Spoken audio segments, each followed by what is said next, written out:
afternoon. Do y'all want to go ahead and get started? Okay. All right. Jason, were you able to figure out the? I'm downloading whatever Okay. needs to be downloaded, but they're bringing in Kelly. I asked her your Oh, good. Yeah, Kelly she's the one who knows how to do it. All I know is to click share once you have what it's needed. Okay. All right. The meeting has officially been called to order. First item on the agenda: public comments. Hi. Good afternoon. Angela, is there anything you would like to address today? Yes. Okay. I just want to reiterate that our arsenic levels are still higher than neighbors who are also in well water.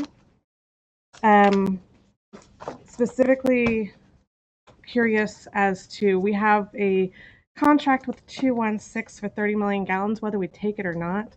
And the board has not seemed interested in blending. 216 arsenics is half of ours. So if we blended with them, that would be a solution. We're already paying for the water. So I'm not sure why we're not utilizing that to lower the arsenic in our drinking water. The board still demurs from interacting with residents they aren't already friends with. I've been attending these meetings for over a year, and not a one has reached out to me outside this formal setting. Not a one has ever communicated in the very active Facebook group that serves the district, even just to direct neighbors to the website or how to sign up for text alerts, or to assure us they are in communication with the operator during a natural disaster. You're elected to represent all of us, but you do not communicate with all of us. The elected officials are uncomfortable communicating without the blessing of the lawyer settling. The unelected board members do not think it is cost-effective to hold elections. They did not research what Harris County and KDI stickers and paid significantly more than they had to. The fact that sitting board members are personal acquaintances with the election board is perfectly legitimate, as I thoroughly understand how vanishingly rare actual election fraud is. But I wonder how folks would feel if different people had a paper ballot election in their garage. The optics could definitely be improved upon, and I am happy to advise in that capacity. And once again, it is too expensive to hold elections, too expensive to go to use chloramines, but we can buy land from second fastest and drill a well for $6 million. We can pay Med 216 for 30 million gallons, and their water has less arsenic, so blending should be an option with that much water that we're supposed to be taking. I'd like to use our surplus to actually improve our drinking water, or at least not complain about holding elections to determine who represents our integrated at the beginning of this month.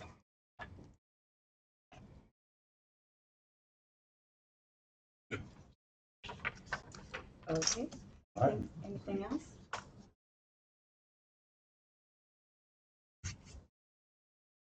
I mean, I don't understand what you're saying. What part? I guess as far as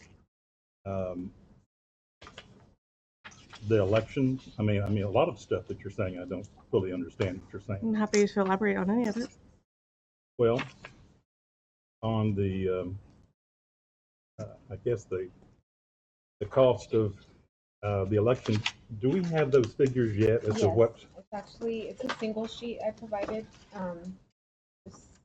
Okay, thank you, because we've been waiting for that, because I'd like the residents to know what the cost of the election was, and we'll put that officially in the website, and with the final count for everyone who was running.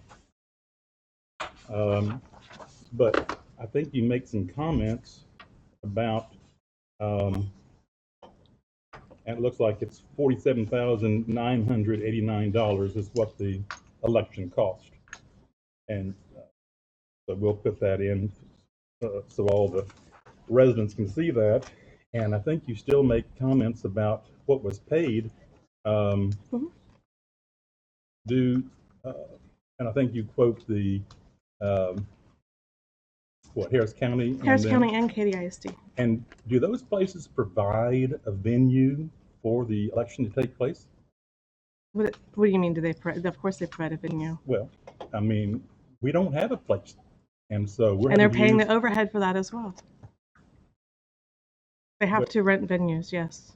Yes, and so if you put that into the cost of that's part of their cost as well. Well, I'm just saying, I mean, we had to have someone volunteer their garage and facilities and everything. So we're putting that, I mean, I don't think what we paid is anything excessive. when you take into account we're having to pay for the inconvenience of people having to dedicate their time and effort to having a place and That's holding what the other place. people pay.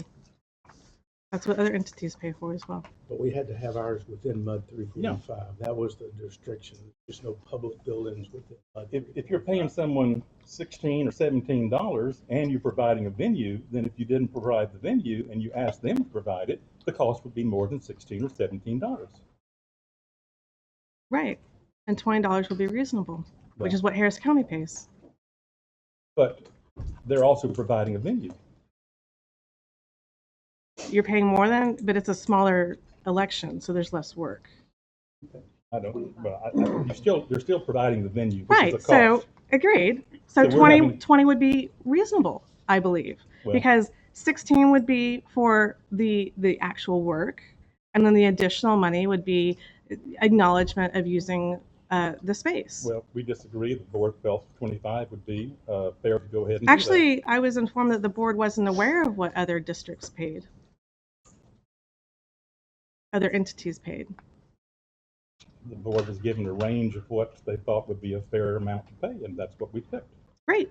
And my question about how much of the 48,000 was attributable to the folks who held the election for us and were paid the I can add 25? that up for you really quick, but it's not the most. It's about 6,000. Not even. It's much less than that, but let me let you know really quick.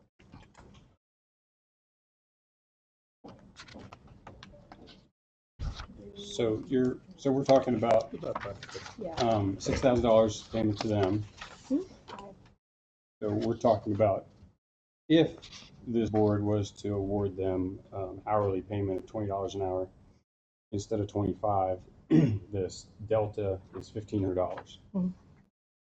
Right. And I'm so pointing we- this out because there are concerns about how much to run an election for people that represent taxpayers. Well, we'll always have an election if there are more people running for. And the open board positions, did if not positions, if more want to people- have an election. Board members did not want to encourage people to apply, to file, because it was that is on Well, record. it's not the board's job to encourage people to file. It's to. They make didn't public want to notification. put the notice anywhere other than the acrylic flyer box on Kingsland and the Harris County Courthouse and these offices in the gallery. They didn't want the website active before the filing because they didn't want it easily found. Hold an election, and they're saying it's because of the expense. Speaking to the expense. If we're concerned about expense, let's count all our pennies. Okay, but there'll be an election and for open positions, then there are people willing to fill those spots. So Sure. the election will be had and legally the minimum thing will be met. And I think it's disappointing that we are only interested in the minimum. And this board felt 25 was adequate. Great. It's your opinion that 20 is adequate. Yeah. Mhm. Okay. And you Unfortunately, we don't also- have a vote at the board, so. And that's fine. And you also posted in one of your comments, personally, I think 50,000 to ensure decisions that affect our daily life and the use of our tax money are made by people we actually elect is a good investment of such a small portion of our district's $8 million, Yes. which I think a lot of people would disagree. That that is a huge amount of money, $50,000, but personally, you don't care to spend that. So for the residents to hear that you personally don't think that's a material matter, I would I think disagree it is with. worth it for Well- the public to be represented by duly elected officials. They're always duly elected. No, they are appointed. Angela, You if- appointed everyone prior to this election. This was the And first then they election. are duly elected. By If there's no one running, Sure. then they are elected Right. again. And So there's don't no one say- running because no one knows how to run. Because it's posted in the acrylic flyer box on Kingsland and here in the Galleria and at the Harris County Courthouse. Well, Which met all legal. Of course it did. And then, can I go on to the next point? yes, I'm not, maybe you can elaborate, I wasn't quite sure. You had a small list of things that were quote unquote too expensive to have an election, too expensive to have conversion to chloramines. Can you explain on that one? It sounds like there's a disinterest in being able to accept water, surface water. There's a disinterest in being able to adjust to chloramines. It sounds like, from my perspective, the concern is expense and moving to surface water and the expense of that. Do you understand that we cannot do anything with surface water until the surface water is brought to us? You Right, and understand that? yes, I understand So that. why would you go ahead? Because our emergency, the only and we'll emergency and we're interconnect, working with that. It's not the only one. It's it's the only one that can supply the entire district. Our engineers have spoken to that. And we're looking at that right now. Great. So, And there's not an interest. That it was said at the last meeting. It was not an interest.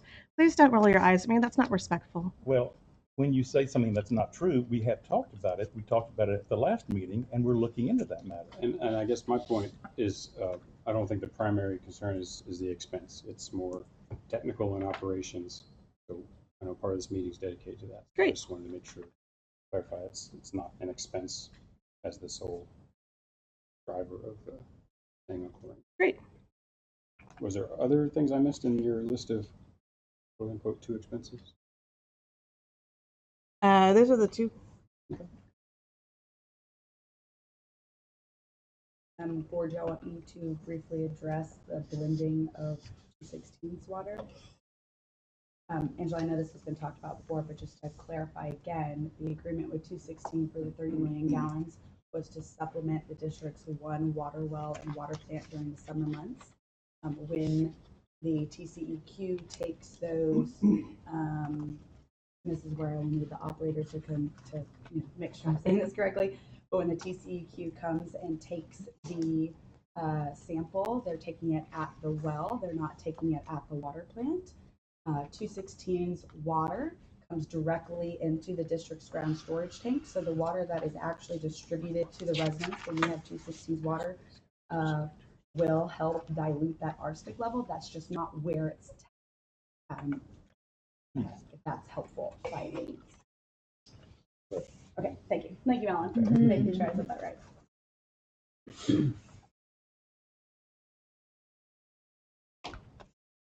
Does that answer your question?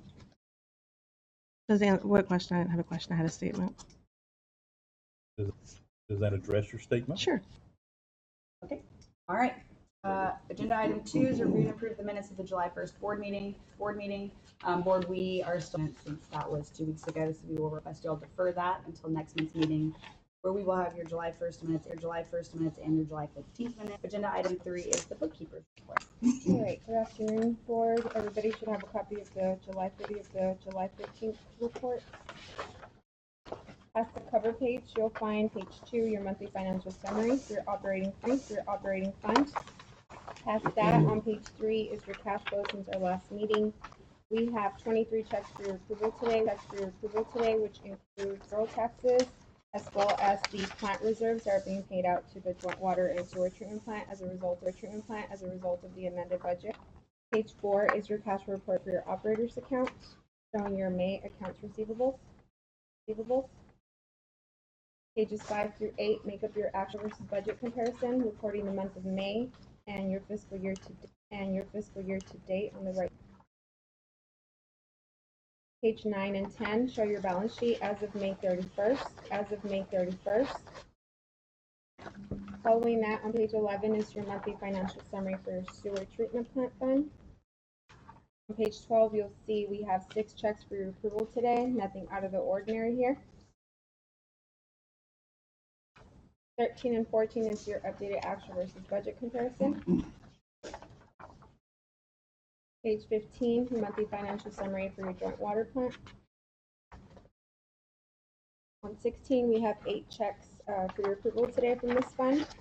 Again, nothing out of the ordinary. 17 and 18 is your actual versus budget comparison. The next 2 pages show your investment profile, your account balance for all funds as of today.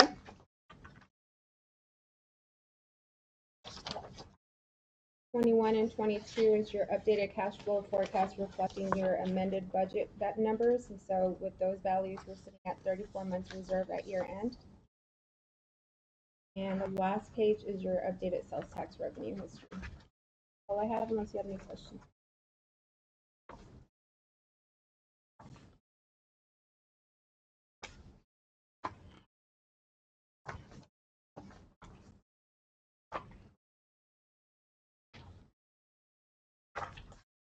Okay, board, I don't hear any questions for Yanes. If we get a motion to approve the bookkeeper's report authorizing the invoice. Motion. Do we have a second? Second. Second by Mike. I probably should have said something earlier. I know the board knows after the closed session last month, and I think the engineers as well, but this is Charlotte Griffith. She's the new paralegal for the district. Alyssa's last day with our firm was this past Friday. So she let us know literally right before your July 1st meeting that she was leaving. So she moved to another state. Texas was not for her. She's not obviously originally from here. Anyways, so we will miss her, but please welcome Charlotte. Welcome, Charlotte. And Yes, welcome. sorry, Charlotte. I keep thinking since you did it after last meeting. Okay. Anyway, so for this, I will probably say who first and seconds until Charlotte gets a little bit more comfortable with respect to who board members are. So Aaron first did make the first motion, and then Mike. All right, agenda item 4, tax assessor collector. All right, good afternoon, everyone. If you want to pull out the Wheeler report, you probably have two, because Miss Charlotte, she made copies for me because we just got power and I didn't think we would get power, so I stopped at the office, I get checks and everything else. So, thank you, Miss Charlotte, for that. We started the month of June off with $112,528.06. Taxes collected $5,167.18. After last month's disbursements, left the cash balance $103,883.30. This month's disbursements $4,998.31, leaving cash balance $98,884.29. 4 checks for your review and approval today. You have your 2 Wheeler checks, and then 1 for a taxpayer and 1 for your operating account.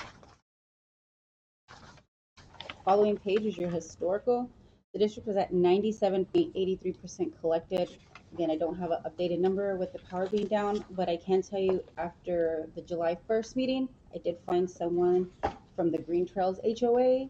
I got in contact with someone so that they can pay these up, because there's a lot of them, makes up the majority of this report. So hopefully when I get back to the office and can sit down, I will have something from them. Final page, calculation of cash, breakdown of your income and disbursements. The district has made $4,951 in penalty and interest from what people have paid late. Does anyone have any questions for me?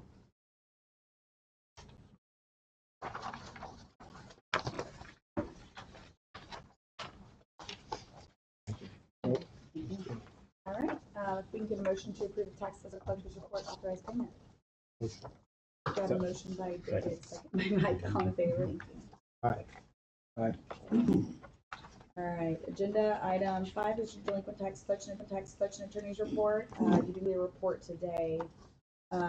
Isabel, I know last month y'all were going to bring some accounts to write off for that, or do you have? Yes, we'll defer that because we haven't been in the office since before 4th of July. No problem. Yeah, problem. Yeah. So update that. Yeah, no problem. All right. Well, we will just consider that whenever you guys are able to bring that. Thank you. Thank you. Thank All you. right. One. Agenda report. Good afternoon, board. He's all along with the report here. The status of our upcoming project for the CIP, items to be water plant phase 1 improvements. As mentioned on July 1st, we're scheduled to have. Item 6A2, the second water well with the natural gas generator submit to agencies early September for review and are scheduled to advertise. Time out, Jason. You're submitting for review in September, but advertising in October? Yes, we have a 60% going to be due and submit to the agencies in September. Plans to be ready for advertising. There's probably some structural stuff that needs after we submit to the city, still some structural work. City doesn't need to see it, but I'm assuming that's kind No, that was the wastewater treatment. of like, No, but the water well, that's our team is head of that. I'd like to know how you reconcile that with holding the 90-day bids. Because your plans aren't going to be signed, unless a small miracle happens with the city of Houston, September, October, November, December, maybe January, maybe they'll be signed, right? And you can't give notice to proceed until you have signed plans. We could probably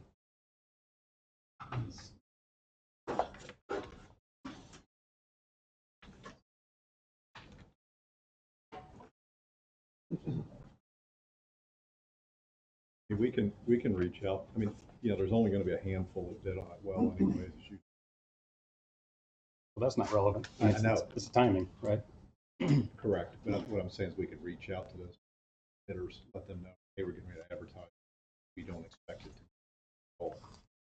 We're going to advertise in October, but we don't expect to have plans until see what. I mean, I know what you're saying. Okay, I guess I would just standard. say let's Totally hold agree. loosely the advertisement dates. Yeah. We need to put some thought into The it. worst thing that could happen is bid it and run out of 90 days, and the Yes. contractor says, no, I'm not going to hold that. That would be Yeah. the worst scenario. Agreed. we're the advertising is end of October, not early October, end of October. So if you get approvals, January, then We're cutting it a little close, I think. Yeah. Let's talk before we advertise. okay. Thank you. And just a question before you guys submit for those approvals, does the land have to be replatted like we talked about, or not yet? Not replatted, but I think that would be an addition.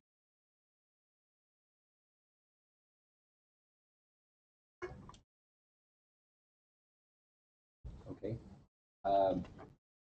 Item 6A3, the wastewater treatment plant phase 1 improvements from the CIP project. We're planning to submit to the city of Houston for review. Item 6B, the status of our emergency generators. I've reached out to CenterPoint through 2 emails and contacted the CenterPoint Service Gas representative to get their permit numbers, the permit numbers that they're filing to get a right-of-way permit from the Harris County. He has not reached back out to me to give that, because I was going to call the interim permit manager for Harris County myself, but she has not responded, because they're going to ask what the permit numbers, see how we can status of the pending permits. So, like I said, he said, I reached out to CenterPoint Gas contact. I know who to call at Harris County, but I just don't have the permit number. I think the last meeting you mentioned something about y'all had some employees that used to work for them or something. Did you talk to them? Were they able to? If we have permit numbers, that helps. We're just calling over there, just saying, hey, that's what, whoever at Harris County is going to say, what's the permit number? So we need to take that out, but we do have a couple of contacts, not making any promises. Who does that fall under within Harris County? It's still the permit department, engineering permit. So, like When I they're said, an election, is there an elected official that ultimately that would fall under? no. There's a permit group contact. That permit manager can look at your project, or in this case, CenterPoint's project, see what's taking so long, and then advise it. But the person that we talked to at our office, Elisa Max, who used to work at the county, she also told me that, Jason, we realized that half of the engineering department is gone. They have double of the work for the amount of staff. I think before they had 600 or so, now they're 600 or so, now they're down to 300, and a lot of that turnover she doesn't know. So she said to keep that in mind as well. So we talked to our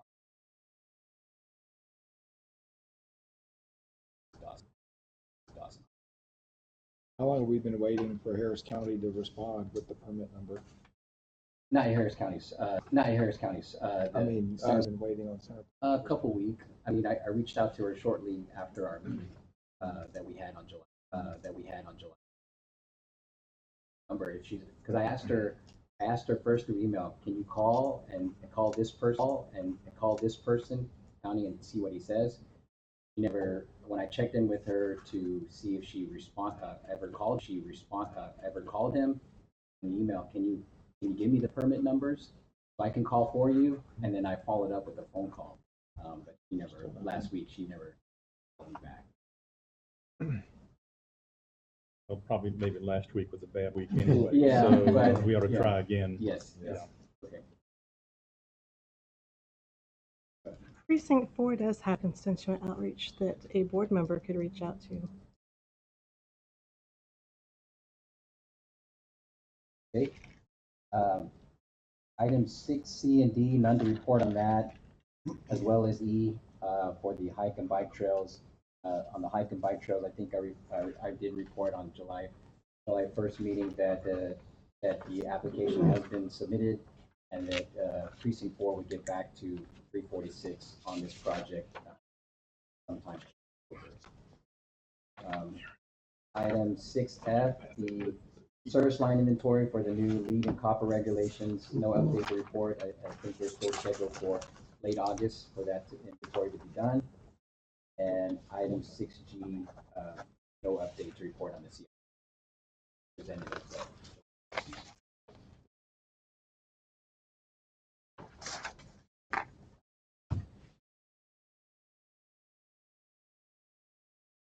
So how much time does item F take? It's due in October for the lead and service line inventory under the lead and copper regulations. Is that what needs to be done for us to be in compliance?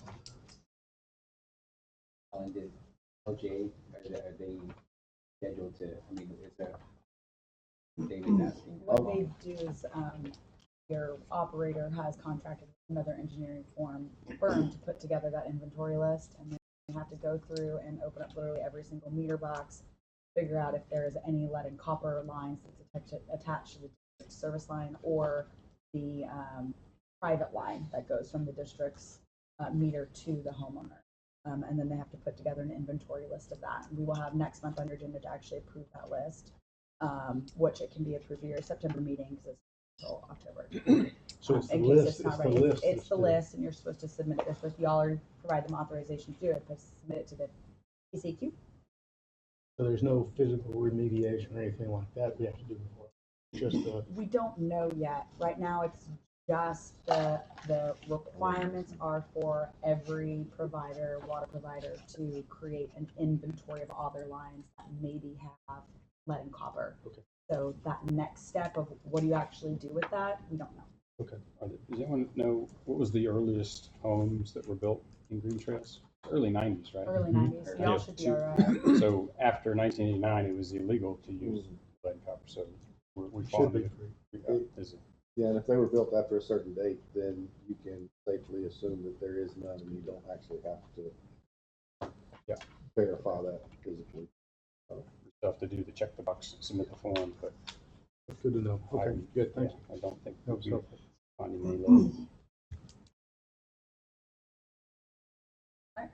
I didn't hear any action items in the engineer's report. Board, y'all have anything else, or Jason, Bob, anything else y'all need to address with the board? Okay, all right. Agenda item 7, the discussion regarding the conversion to chloramine disinfectant. I tried to do it to click share, but it didn't work, so I'm gonna have to hook up what we do. Oh, okay. Well, here, let me move. You should. She told me that, Kelly told me that. Come here.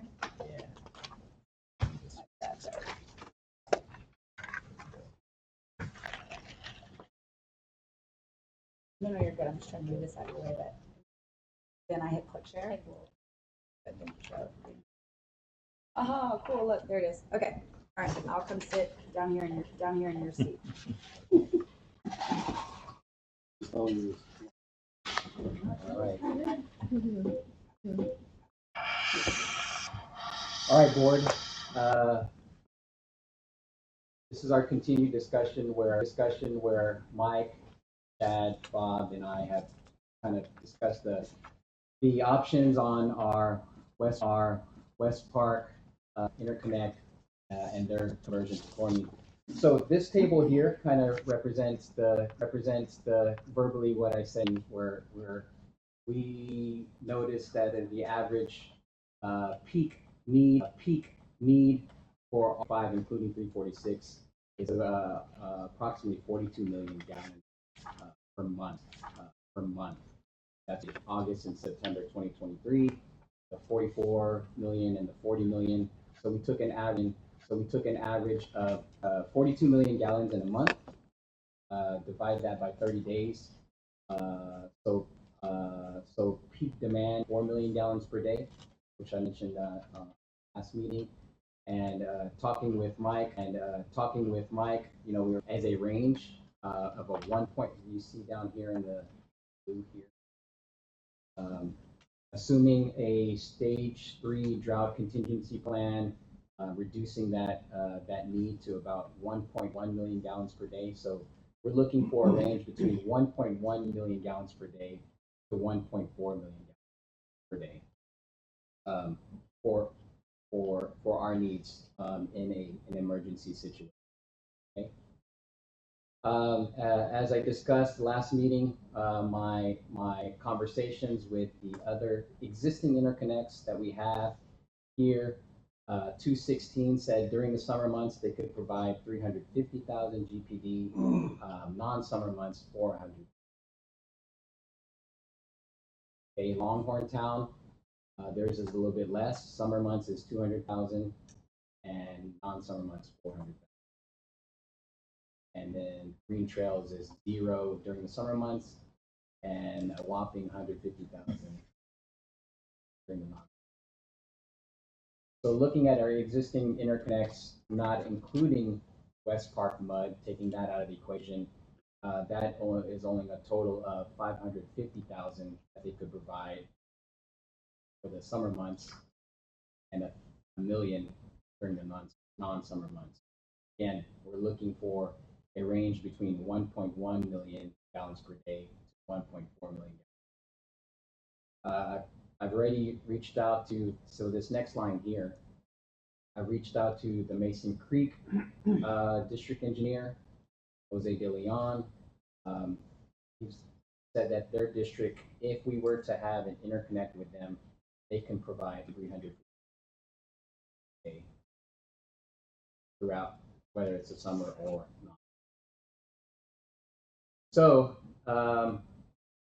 we're focusing mainly, since we don't have an existing connect with Mason Creek, we are focusing mainly on the scenario where we just are thinking about existing interconnects and obviously shortfall.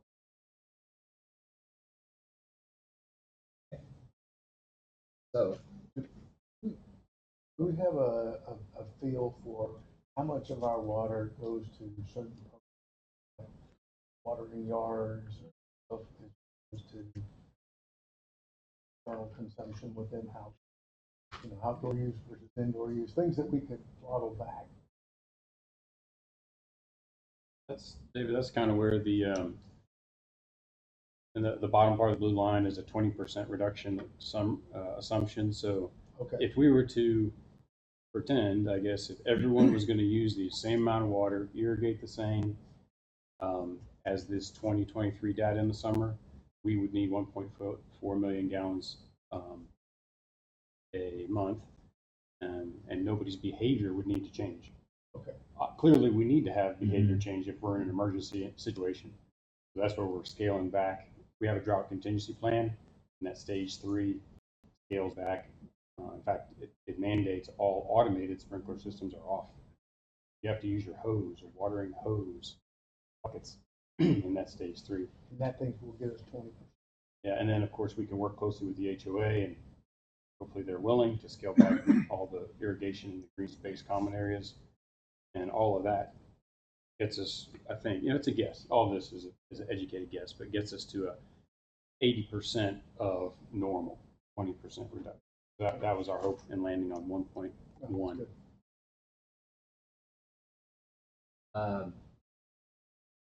So the next thing we considered was summer 2025. So summer 2025, we've already discussed with the board to delay West Park Mud's chloramine conversion. So if we were to delay, if they are not opposed to delaying the chloramine conversion, then we were okay still using the West Park interconnect with the free chlorine in summer 2025. We're still waiting on validation of that, right? Who reached out? Remind me who? John Herzog, the district engineer for West Park. Okay. He said he wasn't opposed to it, but he would talk to his board, and then I informed our board president, who will be talking to Brock Hudson, and we'll be asking the same thing to diligence for part of the year. Okay, so fast forward to let's say scenario where it's spring 2026 going into summer 2026 with it to chloramines. So what is our plan there? So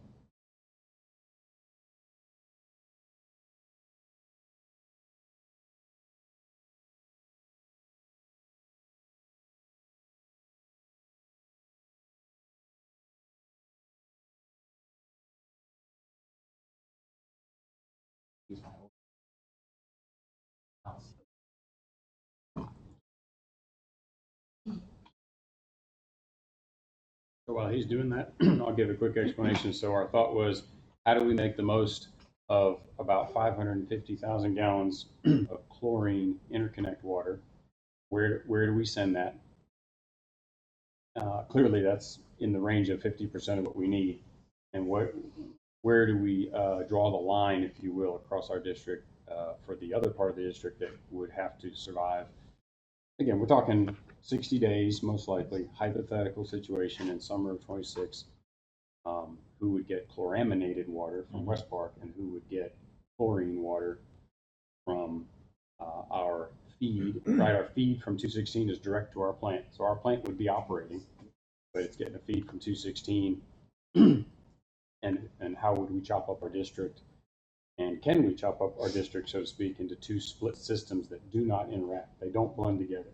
So it's like having a separate system completely closed off by valves that are normally open but would be closed in this 60-day hypothetical scenario. So the yellow represents what would be, can you do the whole district, Jason? Zoom out. Yeah, there you go. Oh. Easier. So in this situation, right, this whole thing's representing our 345 and 346 combined. And you see these little yellow clouds. Alan and Chad are going to validate this for me. Go back, do the whole thing, Jason. okay. There you go. I'm centering it up. I'm not touching it. Cat with a red laser.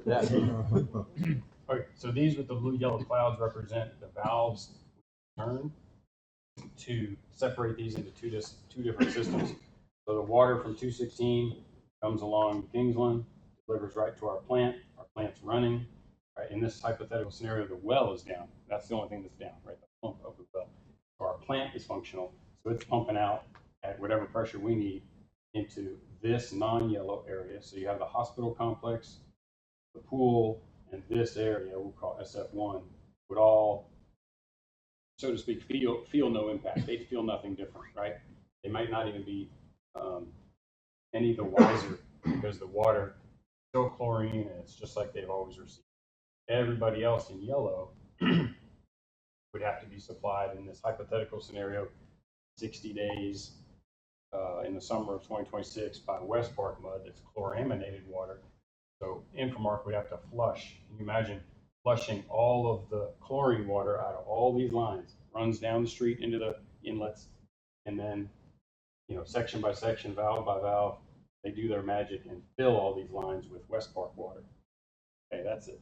At least a day, if not more, of these guys working hard with several crews going at once. So all that has to happen. Of course, that big area is really one water feed right now, Baptist Church, but here and here has to happen in about a day, I don't know, day and a half, they could tell us.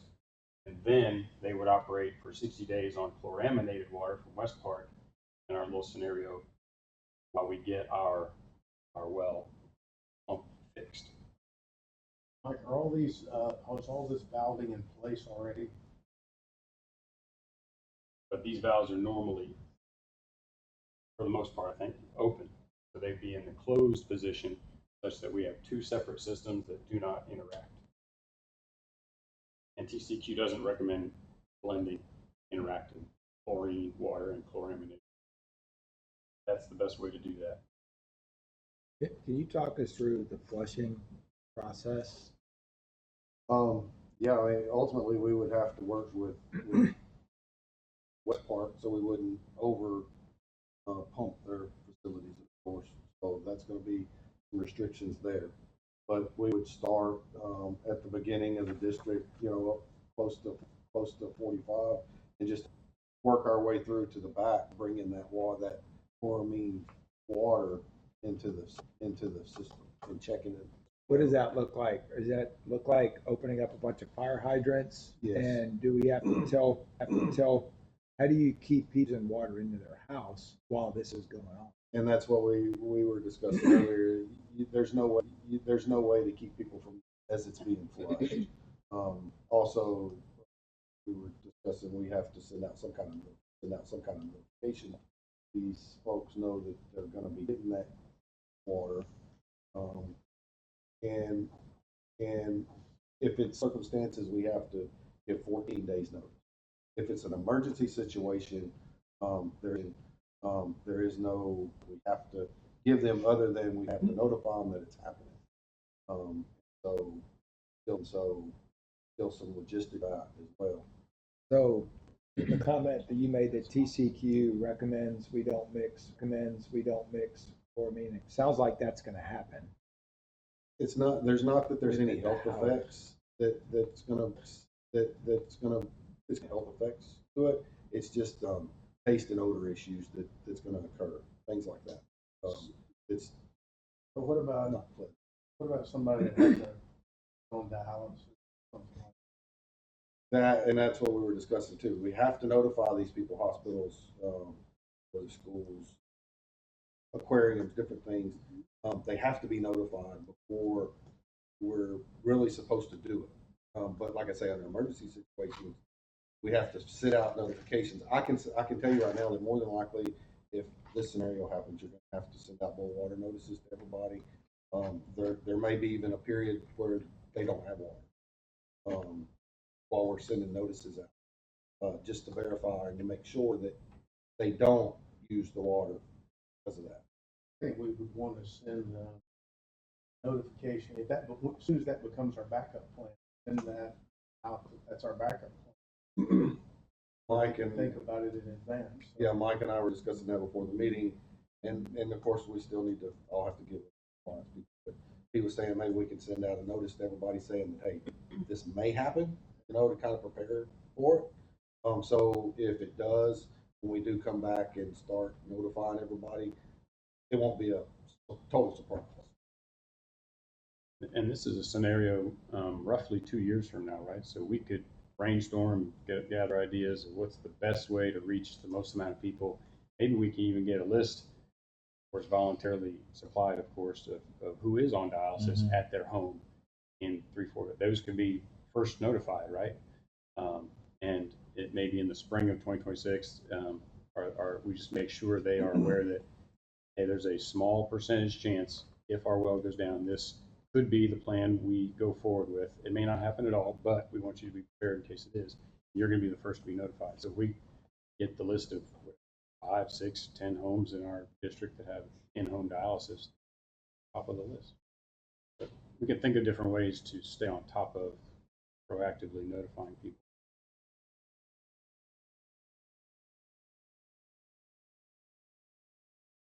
So in this scenario, the nice part is we are only relying on 216 as the interconnect, and the area that is not highlighted in yellow is fed by our own plant.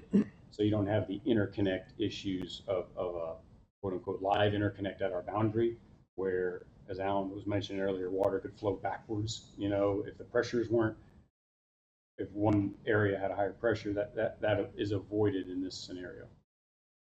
So the yellow versus the non-yellow area, because of the coordination, is it possible to make that yellow area smaller? Still be able to maintain? So that's just less people we need to notify, less flushing we need to do, etc. The answer is no. You can see it says the last number on the file name is 5. So I did 1 through 4. This is the 5th one. But yet without additional water, that's as much non-yellow as we can have confidently. This is only with 216.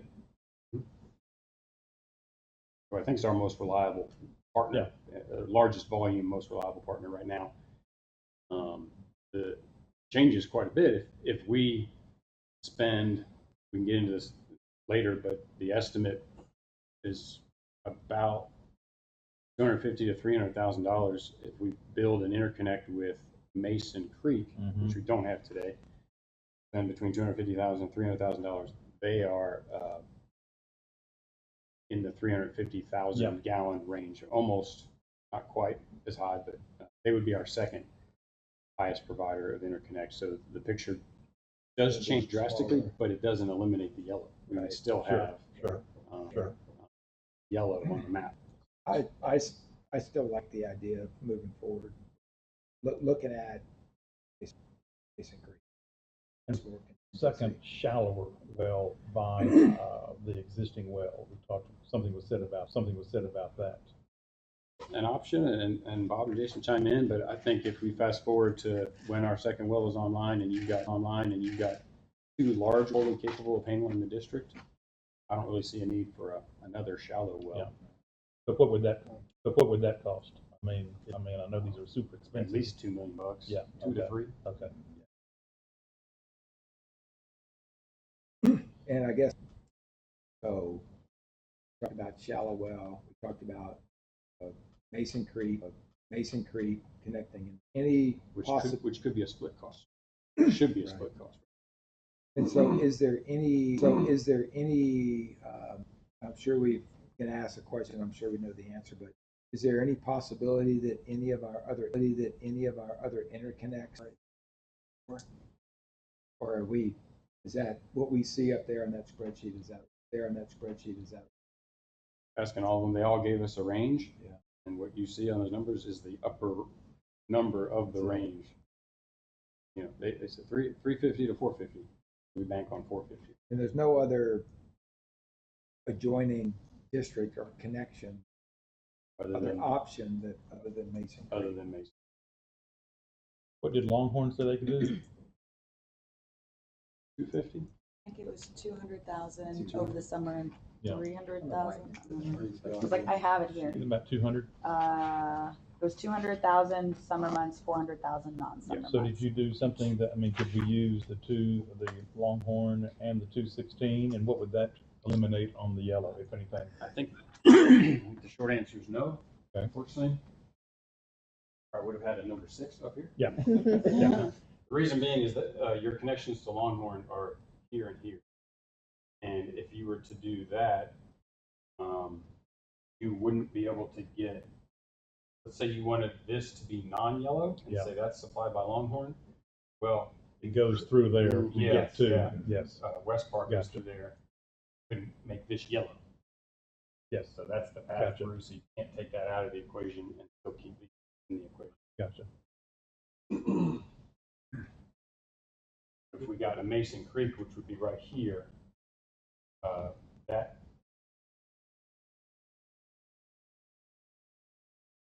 Got 2 minutes to talk about this. I'm not doing anything. I don't know why. Make it turn the bottom white. Some of it, yeah. So you're still going to have a yellow on the map. Yeah.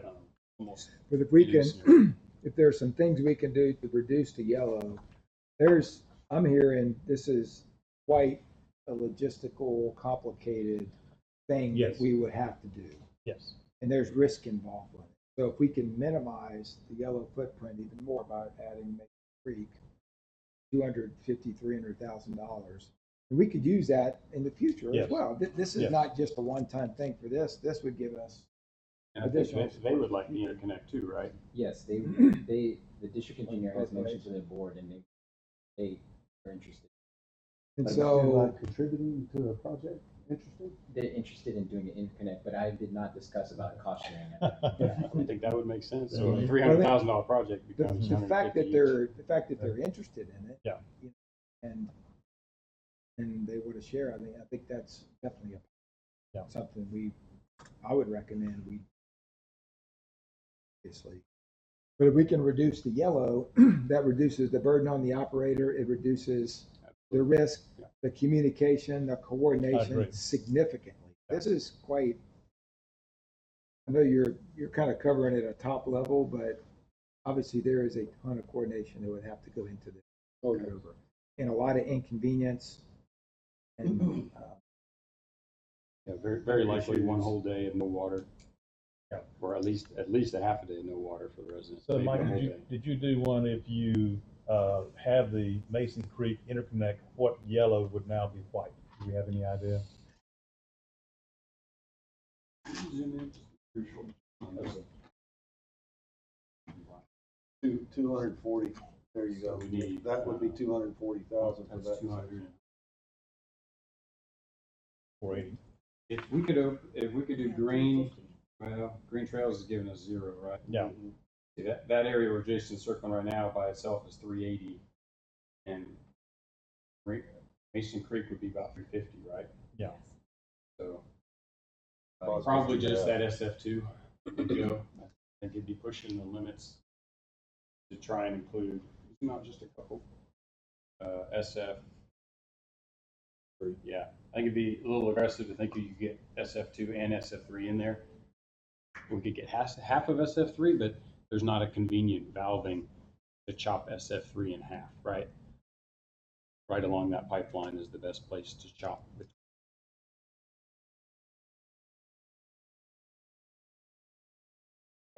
And board post water, second remote well completion, the second well completion. And if we have Mason Creek, then there would be West Park.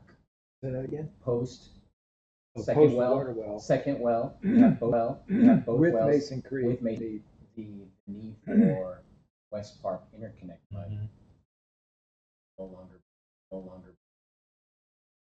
yellow versus non-yellow. How long would it take for an interconnect with Right. Mason Creek? Right. Mason Creek. Probably Constructed. design constructed probably at least a year.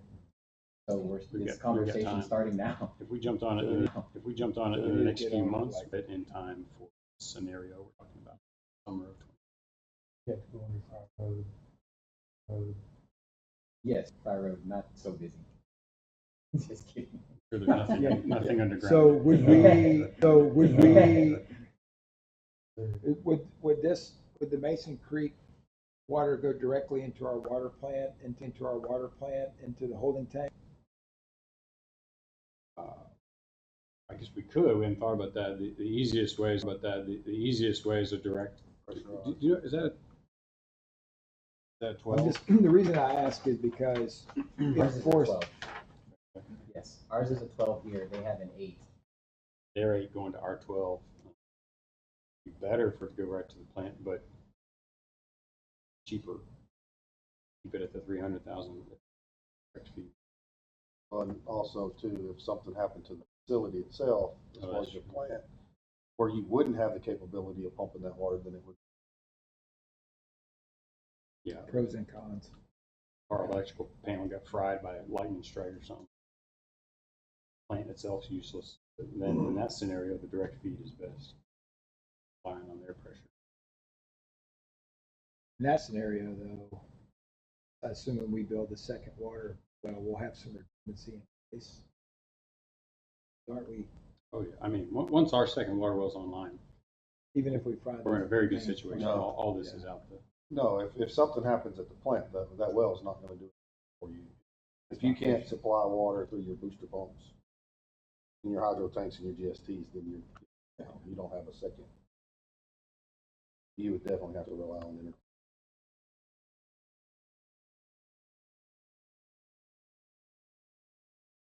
And on the Mason Creek interconnect, Kate, this would be a question for you. Would we have to bring, we as in 345 have to bring in loop 346 since this is technically a 346 line? If it's owned by 346, operated by 346. Because this is outside this line here is outside of it's in 346. Where would it connect in? We would do something, the 8-inch line on Mason Creek where Mason Creek goes north and south on the west side. And we would do something somewhere over here, talking with the district engineer. On the 346 line.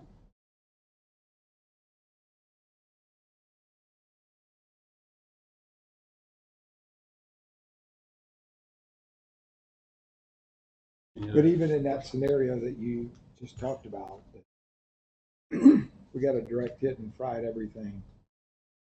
If we can still keep the option of the chloramine to the partial district. And it doesn't. No, as of Does right West now, Park go through our plant? no. Right now, if something happened to your facility, 216s interconnect would be useless. Because 216 goes into the plant. It goes into the. West Park doesn't, and Mason Creek wouldn't. All the other ones. All the Yeah, other. the only one that goes into the plant is Direct. That treated water, that's 260. Yes. Treated water, we could make a connection somewhere. You could go to the plant, but you could. We could add a connection. That's what I'm saying, is you could add. That would be some more infrastructure we'd have to put in place. We'd have a valve that says in that catastrophic event, we valve it to go directly into the system, right? Theoretically, yeah. Maybe that's something else.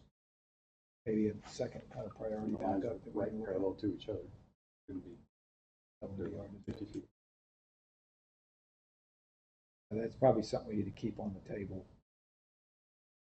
Mason Creek is probably the most important because they're 350,000. Yeah. We're talking like major catastrophic.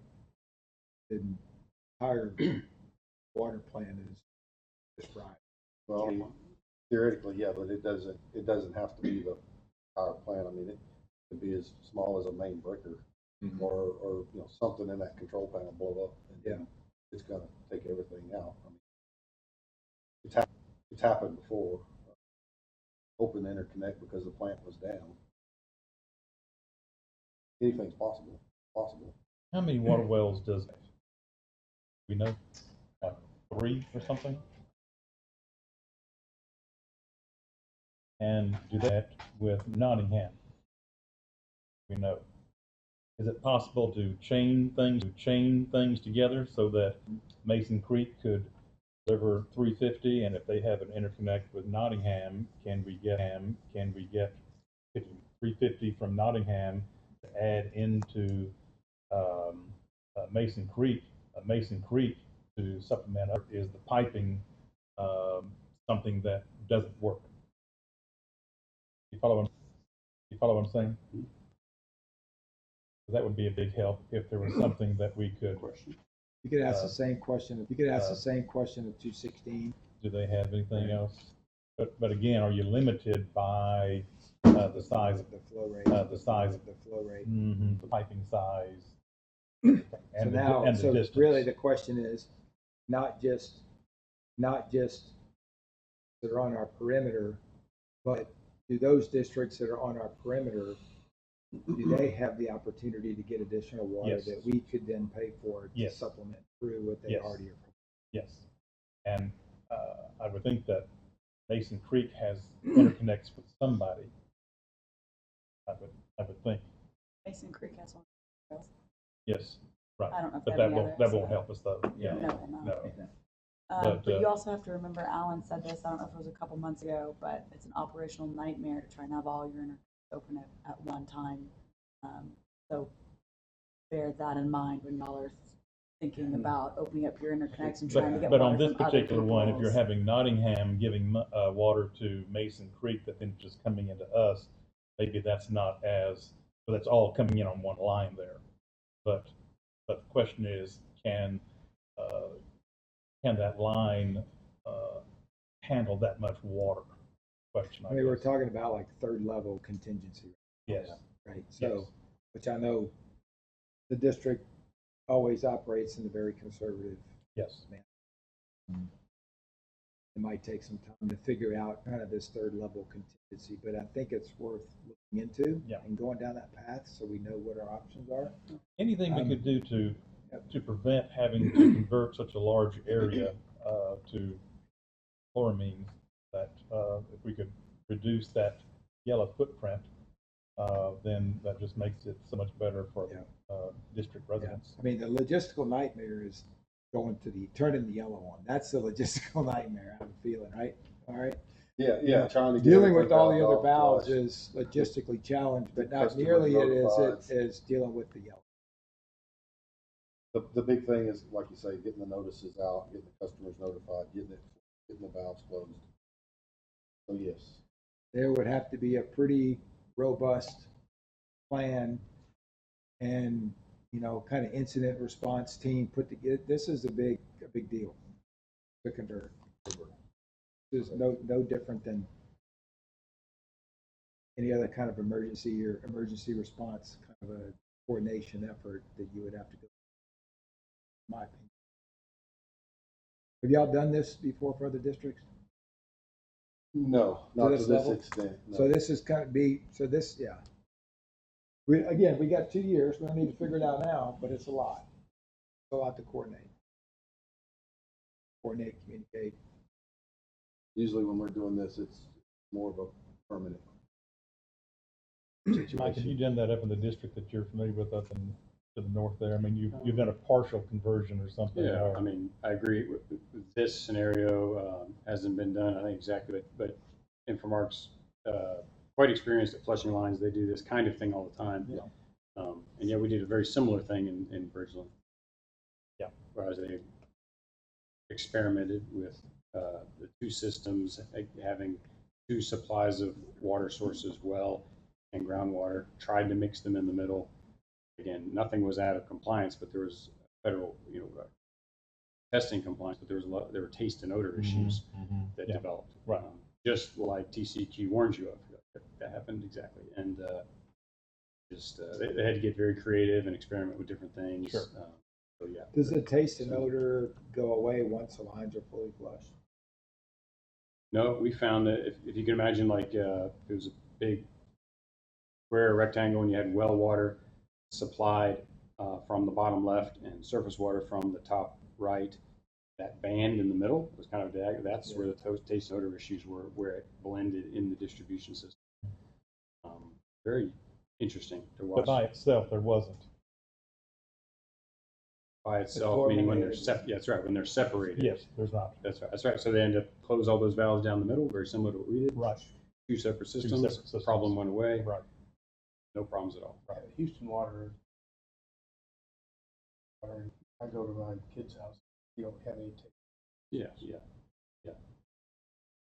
On this right now, and have been for years and years and years. Just the conversion part, especially for a 60-day emergency. It's a lot of effort and a lot of coordination.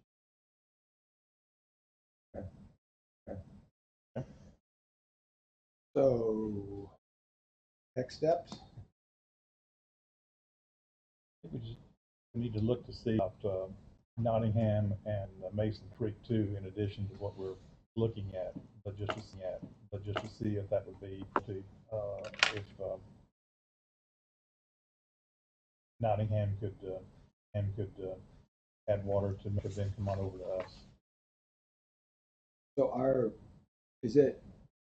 would it be accurate to say our board would like to move forward and look and happen? That's what this happened? That's what we're interested in doing this? When you say this, do you mean the Mason Creek The Mason, I'm interconnect? talking about, with Okay, Mason, I'm interconnect? talking about, with Okay, just with wanna make East Creek. Yeah, I So- think we need to proceed with that. At least discussions Yes. and a Yes. willingness to cross participate. Yes. Yeah. And then while you're doing that, to see what Nottingham can do, if that's at all possible. But if it's, you know, I think it's feasibility at this.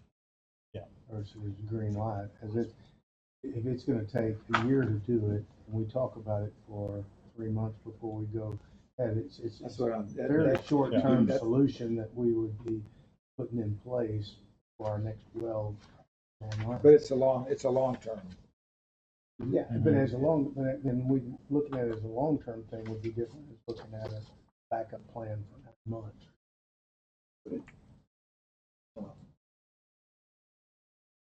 I guess what I'm saying or suggesting is we go to Mason Creek with the intention that, look, we want to do something with you. We need to figure out the best way to do it. We need to figure out what the cost is. We need to figure out the cost share, but our intention, if you were agreeable, is to move forward with this.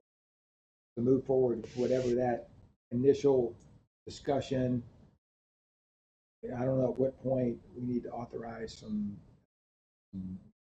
for spending to do a further evaluation of it, hearing side, but I just don't think we need to dilly-dally with it. Saying unless it's an obvious solution, they want to participate, it's mutually agreeable, it's not just a short term, it's a long-term solution, $250,000 to $300,000 to mitigate a risk that, you know, is a real risk that we need to mitigate. Is it same engineer and operator for Mason Creek? Are you the engineer for it? Different engineer, different operator. Different engineer, Yes. different We're taking that 350,000, I don't know if we've had data on that, but I remember just in the last several years, driving through Mason Creek and them having, you know, rationing, they're already on rationing, and we never went to where we are. So then they're saying that they can provide 350, you know, winter, spring, fall, you know, whatever. Is there a way to validate that? Because they may have made changes since So then. I don't know. Drilled another well since then. So but- maybe what I kind of hear you, the question you asking is, are those numbers valid during the drought contingency? Yeah, is that a, Are any of these numbers valid during the True. drought contingency? so particularly on that one, since we're gonna, would spend money to it, is it really, what's the evidence that they can do 350? I would probably think that all bets are off under any drought contingency plan, no matter what, because every district is going to be protecting their own residents. So I would think that's going to be,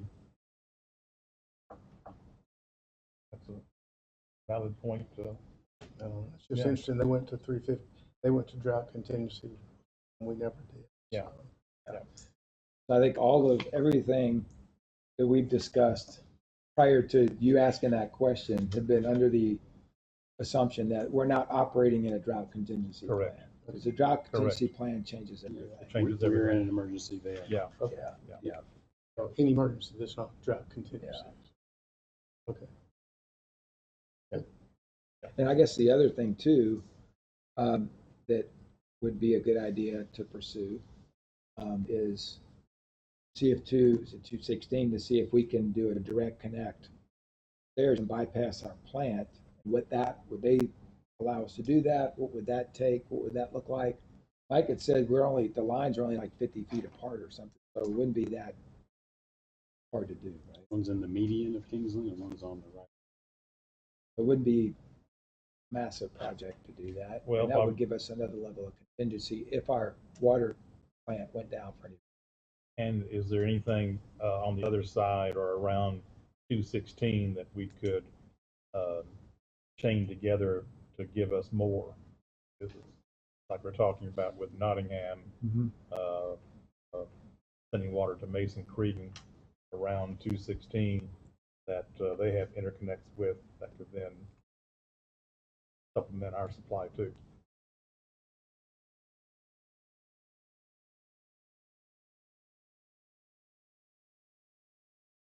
Sounds like we'll pursue discussions with Mason Creek and their cross participation and willingness on the interconnect. And 346. 346 has Yeah. to be involved, of Right. course. Right. Possibility. possibility of a 216 act that would be normally closed, but direct feed to our distribution system. I guess I'll mark to move forward with sort of validation of this plan further, maybe from a field operations perspective, just to and maybe we haven't thought of yet, and then we can future meeting notifications to our residents, or finding out a system of way of finding out how many folks in our district, or things like that, just so we're aware. I think the other two things that Rhett mentioned were if they can get water from somewhere else to help further Right. supplement the 350 in an emergency. Right. And the same question for 216.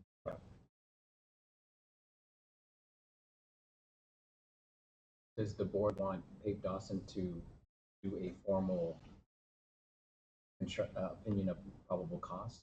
I mean, like we did with the second water well, that has, the line items and. On Mason, you're talking about from Mason, right? The Mason Creek interconnect, I'm sorry. Or just hold off. Do we want a head nod first from them if they're willing? Yeah, I would think so. I may not have heard you. 260. We're going. No, West Park. West Park. West Park. We haven't heard yet. Haven't heard. First step. Yeah, that's a big one. Yeah. Well, it really doesn't change anything. It just changes The timing, the our urgency for the hypothetical summer. scenario to, single summer instead of 2 summers. Yes. My discussion, Keith, with the district near West Park, he didn't see any problem with it. Confirmed With the delay. with the delay. Yeah.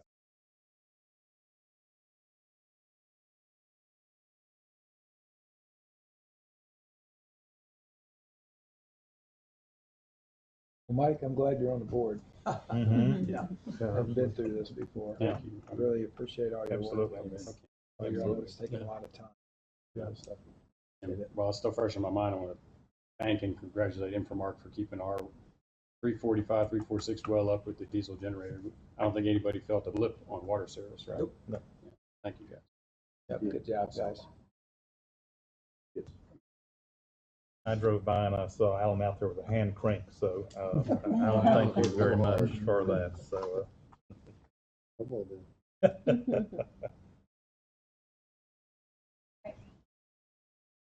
right, so with respect to agenda item 7, which is to authorize discussions with Mason Lake District, Harrison 36, we're looking to interconnect. Authorize your, and put together a full cost estimate for Mason Creek interconnect those discussions. Motion? Motion by Mike, give a second. All in favor? Aye.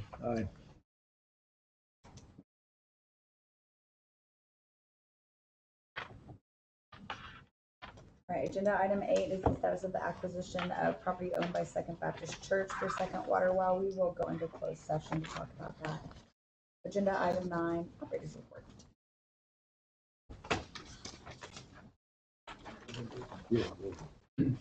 All righty, good afternoon, everyone. We should all have a copy of our operations report in front of us. If you turn past the cover page, you'll see the executive summary. We just have one item today requiring board approval. That will be the contract amendment, but I will allow Alan to discuss that after I present this. So for our compliance summary, water distribution, our monthly bacteriological samples were taken throughout the district. All came back compliant, no coliform found, no E. coli found. Water supplied through the 216 interconnect for the month was 3,047,000 gallons. Our 216 yearly usage is sitting at 14,065,000 out of 46,100,000 gallons. Metered and billed for Harris County 345 was 21,412,000 gallons. Metered and billed for Harris County 346 was 3,954,000 gallons. That brings our accountability to 94.1%. Our well is currently producing 1,535 gallons per minute. Wastewater treatment, all compliant, no excursions. Wastewater collection, all compliant as well. For potable water distribution, we performed our monthly flushing in the districts. We changed out 31 meters over a million gallons. We repaired one water district, and we performed one level installed in the district, I'm assuming after that repair. Purchased chemicals for the water plant as well. Sanitary sewer, we had our monthly lab work, which was invoiced. We purchased chemicals for the sewer plant. Performed preventive maintenance, chlorine regulators. We also perform cleaning around the outfall for the sewer plant to keep us confused. We also repaired lift pump number 1 and number 2 at lift station number. Moving on to, we had a total of 46 delinquent letters that were mailed out June 7th. Delinquent tags were hung 28 on June 18th. Disconnects for non-payment, there was 3 on June 26th. There are no account write-off this month or for collection. Do we have any questions? Yeah, I do have one more item to present. I didn't include it on the report, but I do have it here in front of me, and I can pass it around. It is in reference to what we need to get done to the spare well pump to keep it in service, brought to us on July 1st at the last meeting. So what I have here is just a quote from Allsay Incorporated. It's looking to be $2,500 for a service for them to come and pick up that pump, take it back to their shop, break it down for inspection, and provide us with a report. They're going to make sure that it's all lubricated, still in good working order. They're going to turn the impellers, make sure nothing is locked up, and just make sure that well pump is going to work in an emergency. They also included an extra line item in here, and we discussed it over the phone. I didn't realize that it was free to the district, but I think it's actually a great idea. They are offering to store that well pump for us at their warehouse to expedite the process of taking a look at it in an emergency and then getting it put down hole. So if we just keep it right now at the water plant, we have to schedule them to come pick it up, and they got to pick it up, take it back to the warehouse, start the process, then come and bring it back to install down hole. If we give it to them to store, it eliminates them having to come pick it up, which whenever we're looking at an emergency scenario, especially right now where we only have one well, that well goes down, you want to get this well put in place. So the 2,500, is that a one-time fee for them to break it down? It's a currently? one-time. Yes, sir. How long has it been sitting up? 2 years, I 2 believe. years, I'm sorry. Since it was brought back from Allsay, it's been sitting at the water. So what do they recommend is, if we take them up on saying, let's keep it at your plant, is there like a recommended sort of a maintenance ongoing program that they would offer us, that they would keep it hot ready for us if we need it, kind of a thing, like every 6 months or every year, whatever? They did not suggest anything of that sort. They honestly said that it should be fine, but for peace of mind, they could tear it down for us to take. As long as it's kept in, a climate controlled area where and it's wrapped, it's greased, everything's shrink wrapped. But they said as long as it's kept in a controlled environment, you shouldn't have major issues.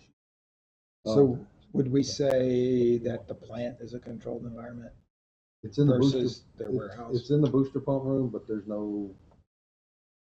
But it can get like probably 110 degrees there in the summer and or hotter, and that could cause the grease to Very well could cause you. fall down or something. I think it's a great idea, and there's no real rush on it. We could pull the trigger whenever, but let's say we did it this winter, and it's in their air-conditioned area, shrink wrapped or whatever, for our hypothetical scenario, 18 months later. Yeah, I think that's money well spent. Yeah. Where's the warehouse located? So I believe it should be at their office, which is 6615 Gant Road, Houston, Texas. That zip code is 77066. To be honest with you, I'm not exactly sure off the top of my head. Gant Road doesn't sound. Yeah, How I think it's long? around site. Did they say how long it takes to like break it down and make sure it's working?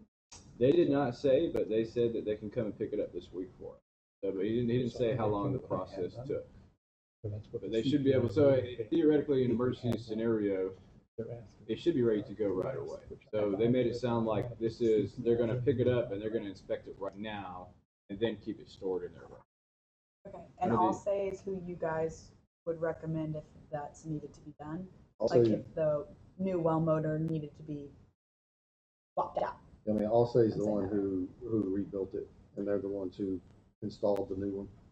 So they're the ones that's familiar with your well. I mean, there's other well contractors out there.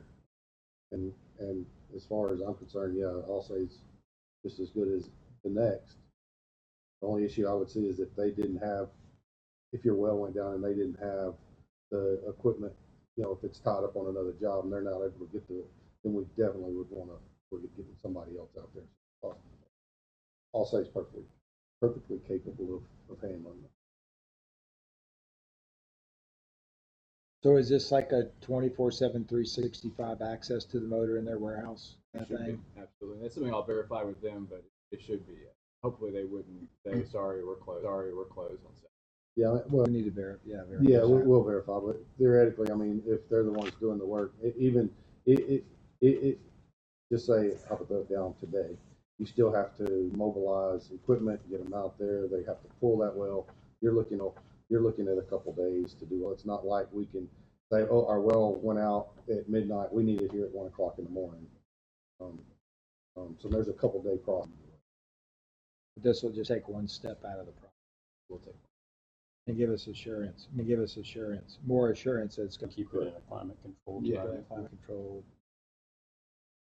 So they're saying there's no ongoing sort of a, if it's sitting on their shelf for 2 years, there's nothing they would recommend climate controlled. Not that they've mentioned, and something I'll verify too is I hope that once it's in their hands, it'll be their responsibility. Seems like that's part of the service that I can verify. Yeah, we can verify. I can verify. Yeah, we can verify to keep it, not just fix it once and put it on the shelf, but how do we know Being maintained. it's going to be maintained, it's going to be, I'm sure that, like anything else, if you want it broke down once a year and gone through, I'm sure they can do that. Whatever costs. or maybe they just exercise it once a year. You don't have to break it down, just, Yeah. if it's just, or exercise it every 6 months. I don't know, what do they recommend? How to keep it? We'll get some more information. Like I say, last week was kind of hectic for everybody, so Yeah. surprised we got that when we got it, but definitely thought for it. Thank you. You're welcome.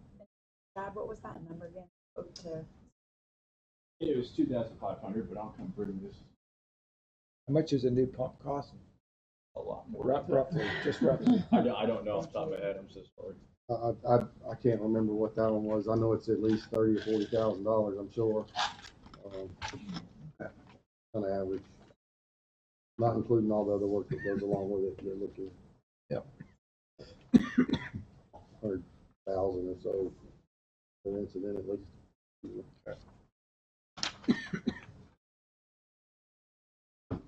Okay. Have y'all heard from the TCEQ on the next time they're doing an arsenic test? We checked with Texas, on the Texas Drinking Water Watch, and they're still scheduled for quarterly.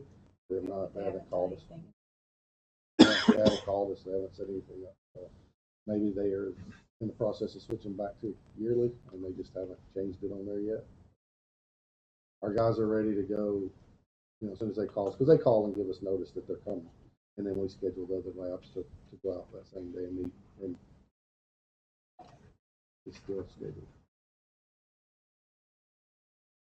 All right, well, board, since y'all are not going to take action on that quote from Allstate today, there's no action for your consideration unless no accounts for collections. Okay.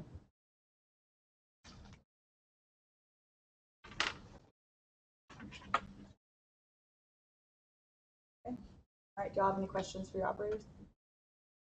Okay. All right, agenda item 10 is consider an amendment to the amended restated professional services agreement between district and Infomark. This was brought for your consideration last month, and Alan noted that there is an automatic consumer price index increase that they are requesting in this amendment. And y'all had some additional info, or requested additional information for what that percentage had been over the last 10 years. Correct. I had sent this out to Rhett and Kate. I didn't make a bunch of copies. Our stuff is down. But, did y'all all see it? So anybody need a copy of it?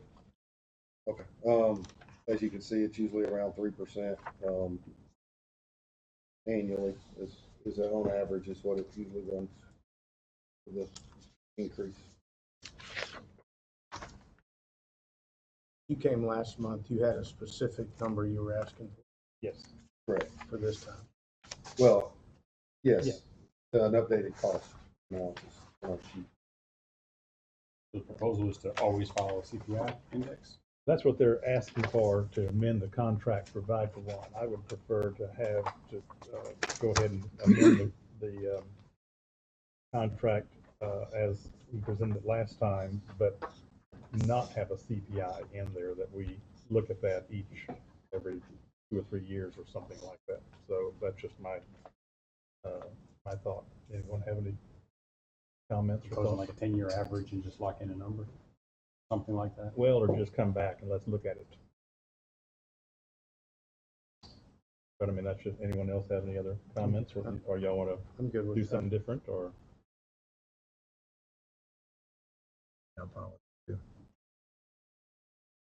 I'll get with our group and see if they'll take that out. Okay. If you Bring would, it back please. to you next month. Okay, thank you.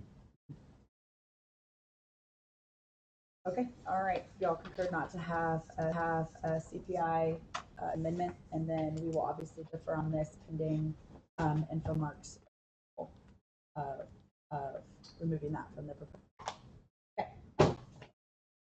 All right, agenda item 11 is the approval of an amended rate order and revised schedule of rates. Since the amendment has not been approved, we will go ahead and defer that this month, so no need at. Agenda item 12 is the Green Trails monthly report regarding the supplemental law enforcement services. We did not get a card to today's meeting for the month of June. I assume it's probably because of the hurricane. So once we get it forward, we will email it to you guys. Or since we have a new representative, maybe that just hasn't transitioned over or something. Yeah. It's very possible. Yeah. All right, agenda website, mass communication messaging systems matters. Last month, you guys asked for the groundwater reduction plan with respect to the City of Houston that y'all are going to be included on the district website. That has now been included on the district. The kind of one-page handout, general information regarding GRPs that Junior put together, I think, about a year ago. So that is now on your website. Or anything anyone needs to help with respect to the website. Are you looped in with Dominic yet? He gave me his information. Okay, so I'll talk with you after the meeting and just make sure that we're, because it's really kind of the three of us that would initially coordinate, and Alan, of course, in the event of an emergency. So you and then Blair. But in the event of emergency, so I'll just want to make sure all those dots are connected. Yes, sir. Absolutely. Okay. All right. Agenda item 14, the status of the installation of a hike and bike underpass on Fry Road by Willow Fork Drainage District. I actually got an update this morning from the attorneys for the Willow Fork Drainage District. They were successful in finding other funding partners. So 345, Harris County 346, Nottingham Mud, and Memorial Mud are each contributing $50,000 to the project, and they secured a grant from Harris County Precinct 4 for 50% of the cost of the project. So they are hoping construction will start in the next 6 to 12 months.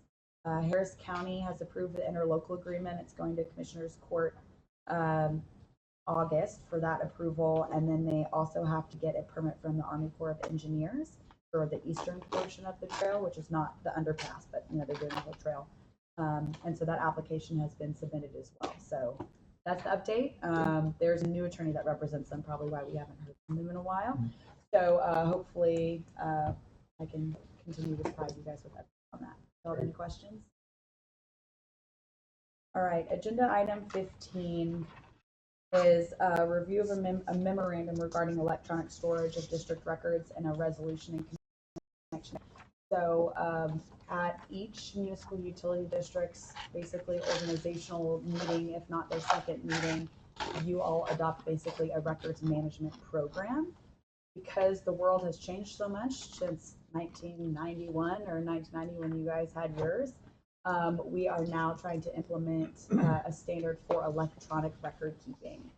So there are some items that you are never allowed to destroy, such as original rate orders and that type of stuff.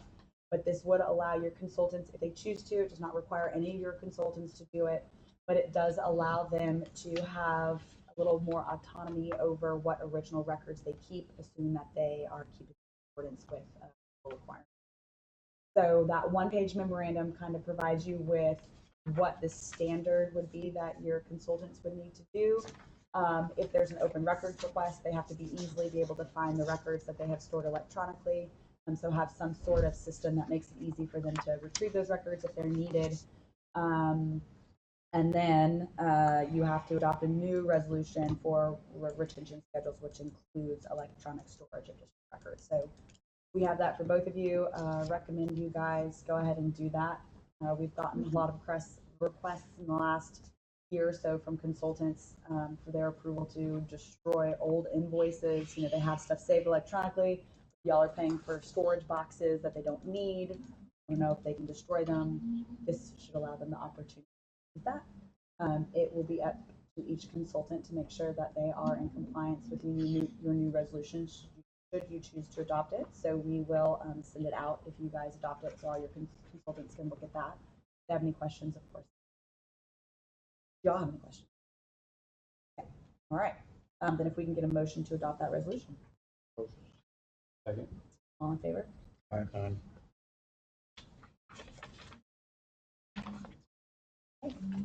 All right, agenda item 16 is your annual request from your records management officer, who's your secretary. So Erin, this is now coming from you this year, since you are now the secretary of the board.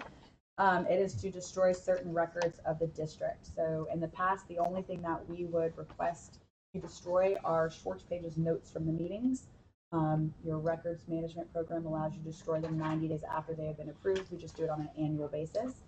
So the request is from notes on February 20th, 2023, the last time you authorized the destruction, to your March meeting, March 20th of 2024. And we have some other things we are requesting you all destroy as well. You get a lot of notices from Harris Central, just general correspondence, invoices, services for the district. Harris Central Appraisal Review Board hearings, y'all get notices of those. Really, pretty much any notice that you get, you guys have to store. It's a record of the district, so this just kind of allows you to act, but you aren't destroying them except for like 2 years prior to today's meeting, or 5 years prior to today's meeting, 3 years prior to the recent records you guys have gotten will still be kept. Other than that, we do have a surplus of solutions. You guys may recall, we used to get a secretarial certificate for literally every resolution or order that approved, so that way we didn't have to actually produce. We have a ton of surplus of those. We get multiples, authorizing us to get those destroyed, just the multiple surplus, not what we actually need. If y'all have any questions or want to look at it, it's just this one page. But it is in accordance with the new resolution you guys just adopted and the requirements for what you guys have to keep. Any questions? All right. And if we can get a motion to approve that request to destroy this record. Motion. Second. All in favor? Aye. Okay. Attorney's report. I do not have anything additional for you all. Agenda item 18, we will go into closed session to talk about purchase of property from Second Baptist Church. It is 1:35. Does anybody, or do y'all want to do it at like 1:40 to let people go to the bathroom? Or you want to just go ahead and go into closed session now? Up to you guys. Okay. All right. It is 1:35 p.m. We will go into closed session pursuant to section 551.072 of the Texas Government Code. If everybody, Thank you very much. Thank you. except for your engineers, you all please step out.